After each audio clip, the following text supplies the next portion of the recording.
প্রতিদিন জামাই আমার সাথে ঝামেলা করে, তাই জন্য আজকে জামাইকে জামাই পিঠা বানিয়ে খাওয়ায় সব কিছু ভুলিয়ে ফেলবো। জামাই যাতে আমার সাথে আর কোনোদিন ঝামেলা না করতে পারে, একদম মাথা থেকে দূর করে দিব জামাই পিঠা খাওয়ায়। শুধু 3টা ডিম দিয়ে আর ময়দা দিয়ে আজকে এত সুন্দর পারফেক্টভাবে জামাই পিঠা বানিয়ে খাওয়াবো। জামাই পিঠা বানানোর জন্য মাস্ট এই খাফটা লাগবে, এই মেশিনটা। এই মেশিনটা আপনারা যে কোনো দোকানে বা মেলাতে পেয়ে যাবেন। আমি তো মেলা থেকে এনেছিলাম যাতে জামাইকে প্রতিদিন জামাই পিঠা খাওয়ায় তারপরে মাথার ভূত ছাড়াতে পারে। জামাইকে কিন্তু জামাই পিঠা খাওয়ানোর জন্য তেমন কিছু লাগবে না, শুধু লাগবে ডিম, আটা, চিনি, লবণ, তেল, এগুলা হলেই হবে।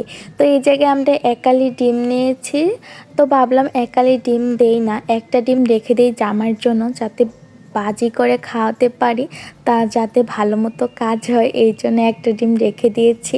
আর 3টা ডিম নিয়েছি। এই জায়গায় দেখুন আমার ননদি নাকি এই কাঁচা ডিম খেতে পারবে, তারপরে ভাবলাম নে তুই খা, দেখি তুই কদ্দূর খেতে পারিস। তারপরে বলল না ভাবি আমি খেতে পারবো না, একটু দুষ্টুমি করলাম। তো এই জায়গায় কিন্তু ডিমগুলো ফাটিয়ে নিতে হবে ভালো মতো, একদম ভালো করে ফাটানোর পর এই জায়গায় লবণ, পরিমাণ মতো চিনি, যে যার স্বাদ মতন চিনি দিয়ে নেবেন তাহলে হবে। এই জায়গায় আমাদের পরিমাণ মতো চিনি দিয়ে দিচ্ছি আর লবণ দিয়ে ভালো করে আবারও মিক্স করে নিতে হবে একদম পারফেক্টভাবে। অনেকক্ষণই মিক্স করতে হবে একদম যাতে চিনিগুলা গলে যায়। তো এই জায়গায় আমার ননদ কিন্তু অনেক ভালো করে মিক্স করে নিয়েছে।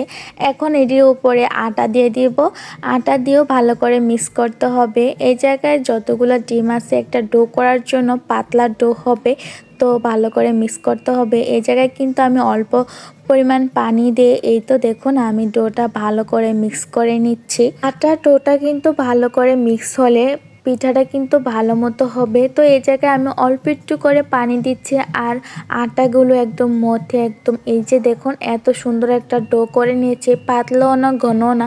আসলে এই ডোটাই পারফেক্ট হতে হবে, তাহলে মেশিন থেকে মেশিন পিঠাগুলো একদম ভালো মতো হবে। এই পিঠাগুলো একদম ডোবা তেলে ভাজতে হয়, তাই জন্য অনেকগুলা এই জায়গায় তেল নিয়ে নিচ্ছি, প্রায় আধা লিটারের মতো।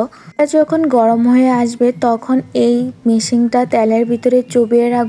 এই মেশিনটাও তেলের সাথে গরম করে নিব, একদম ভালো মতো গরম করে নিতে হবে, তাহলে মেশিনের ভিতর থেকে পিঠাগুলো একদম সুন্দরভাবে নেমে আসবে। এই যে দেখুন অনেকক্ষণ গরম করে নিয়েছি। এখন মিক্স করা ডোটার ওপরে একটু আমরা এই খাপটা বসিয়ে দিব, যাতে উপরের দিকে মেশিনের উপরে ওঠে না যায়, এমনভাবে চুবিয়ে তারপরে গরম তেলের ভিতরে এভাবে ধরে রাখবেন একটু অল্পক্ষণের জন্য। তারপরে এভাবে এমনি একটা ঝাঁকানি দিলে পিঠাগুলো একদম পারফেক্টভাবে সুন্দরভাবে হবে। দেখুন আমাদের পিঠাটা একদম মাশাআল্লাহ অনেক সুন্দর হয়েছে। আপনারা কিন্তু আমাদের পিঠায় নজর দিবেন না, সেটাই আমাকে বলতেছে ভাবি এই পিঠাতে কিন্তু নজর দিবে না, তাহলে কিন্তু হবে না।